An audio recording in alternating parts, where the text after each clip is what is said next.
दोस्तों आज मैं आ गया हूँ मुगल दौर के आखिरी शासक यानी कि बहादुर शाह जफर के महल में। गेट बहुत बड़ा है, चलिए इसके अंदर एंट्री करते हैं। आप देख सकते हो कि यह काफ़ी बड़ा गेट है और इस गेट को पुराने ज़माने में खोलने के लिए कई आदमी लगते होंगे और इसको सेफ्टी के लिए बनाया जाता था। पहले ज़माने में दरवाजे बहुत मजबूत होते हैं, आप किसी भी किले के देख लो बहुत मजबूत दरवाजे होते हैं। चलिए अब यहाँ से अंदर चल के देखते हैं अंदर क्या है।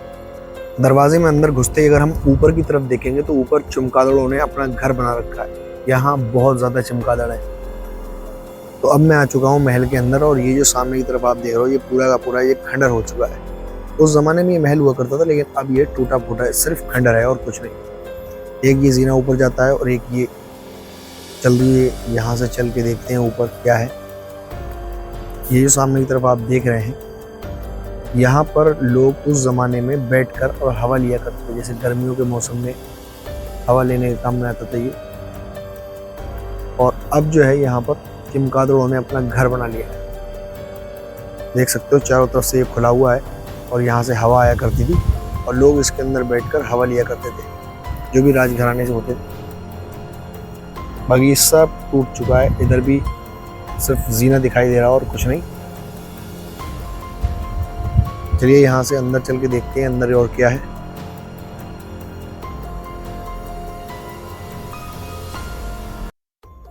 एक जीना ऊपर जाता है, चलो ऊपर चलते हैं देखते हैं कि ऊपर क्या है। जितने भी कमरे बने हुए हैं उन सब की छतें टूट चुकी हैं, बस एक गुंबद ही है ये जो बचा हुआ है और एक आध गुंबद और है जो बच गया है, बाकी सब कुछ टूट चुका है। चलो यहाँ से ऊपर चलते हैं। ये जो सामने की तरफ आप देख रहे हैं ये है नौबत खाना। नौबत खाना किस काम में आता दोस्तों? नौबत खाना जो उस ज़माने में राजा बादशाहों के जो मेहमान हुआ करते थे उन मेहमानों को यहाँ ठहराया जाता था और ठहराने के बाद में उनकी खातिरदारी की जाती थी। और ये सबसे ऊपर बना हुआ है क्योंकि यहाँ पर ऊपर जो है ज़्यादा अच्छी हवा आती है, तो इसलिए यहाँ पर उनको बिठाला जाता था, उनको अच्छी खातिरदारी की जाती थी, उन्हें खाना वाना खिलाया जाता था। तो ये नौबत खाना इस काम में आया करता था।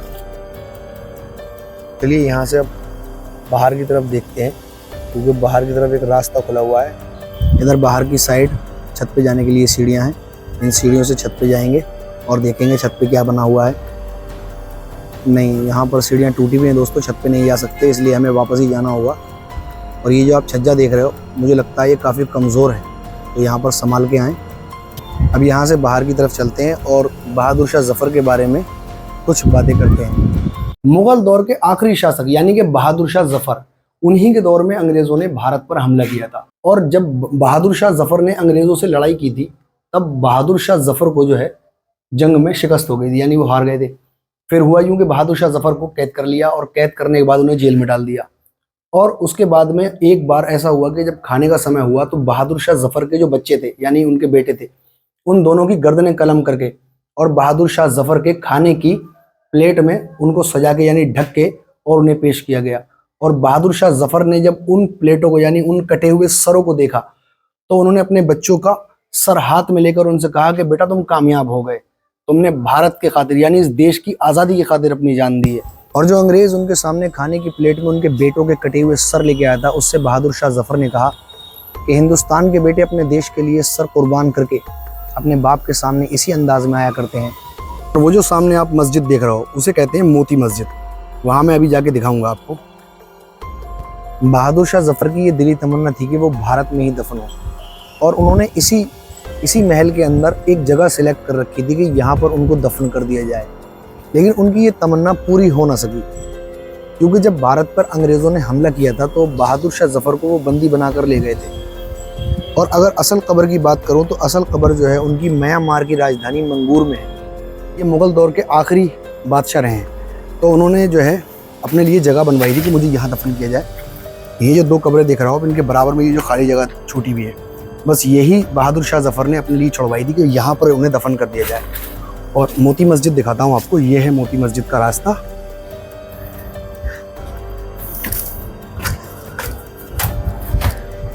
आप देख सकते हो इतनी खूबसूरत ये मस्जिद है और ये आज वीरान है, यहाँ पर कोई नमाज अदा नहीं करता, यहाँ पर नमाज नहीं होती है। तो चलिए इस मस्जिद को मैं आपको अंदर से दिखाता हूँ क्योंकि ये एक मस्जिद है और मस्जिद के अंदर शूज़ पहनकर जाना ठीक नहीं है, इसीलिए मैं अपने शूज़ बाहर ही उतार देता हूँ और उसके बाद हम अंदर जाएंगे। देख सकते हो आप कितनी खूबसूरत ये मस्जिद है। बहादुर शाह जफ़र ने इस मस्जिद को अपने पर्सनल इस्तेमाल के लिए बनाया था। वो यहीं पर इसी किले में रहा करते थे और इसी मस्जिद में नमाज अदा करते थे। अगर इसकी बनावट की बात करें तो हमें इसके ऊपर 3 गुंबद दिखाई देते हैं और दोस्तों इसके बनाने में जिस पत्थर का इस्तेमाल हुआ है उसको संगमरमर कहा जाता है। चलो अब यहाँ से चलते हैं।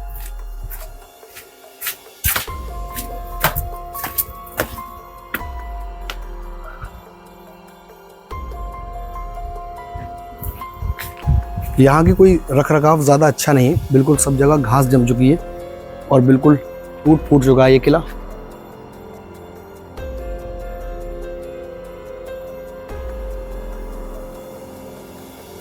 जफ़र महल का कोई भी टिकट नहीं है, ये बिल्कुल फ्री है और यहाँ आने के लिए सबसे करीबी मेट्रो स्टेशन कुतुब मीनार है। और अगर इसकी टाइमिंग की बात करूँ तो सुबह 8 से शाम को 7 बजे तक ये खुलता है।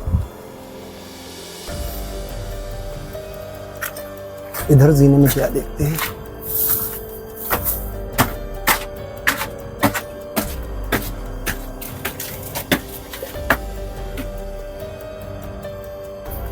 पहले यहाँ पर छत होगी लेकिन अब जो है कुछ नहीं है, यहाँ पर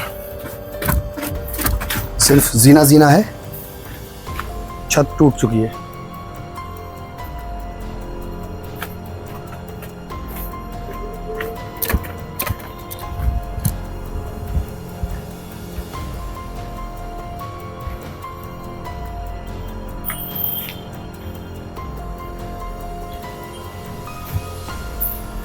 बाकी यहाँ चिमकादड़ बहुत रहते हैं। पहले का ये वाला हिस्सा भी दिखाता हूँ। एक जीना ये ऊपर को गया, देखते हैं इधर क्या है। यहाँ भी कुछ नहीं है, लेकिन यहाँ गंदगी बहुत ज़्यादा है, कोई साफ सफाई नहीं है। देख सकते हो कितनी गंदगी है यहाँ किले के अंदर।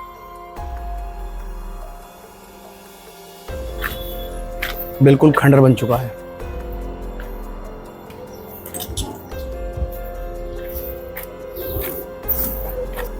दोस्तों जफ़र महल हमने पूरा देख लिया है, अब यहाँ से जाने का समय हो गया है। अगर मेरी वीडियो आपको पसंद आई है तो वीडियो को लाइक और चैनल को सब्सक्राइब करें ताकि आने वाली वीडियो आप तक आसानी से पहुँच जाए। मिलते हैं फिर एक और नई वीडियो में।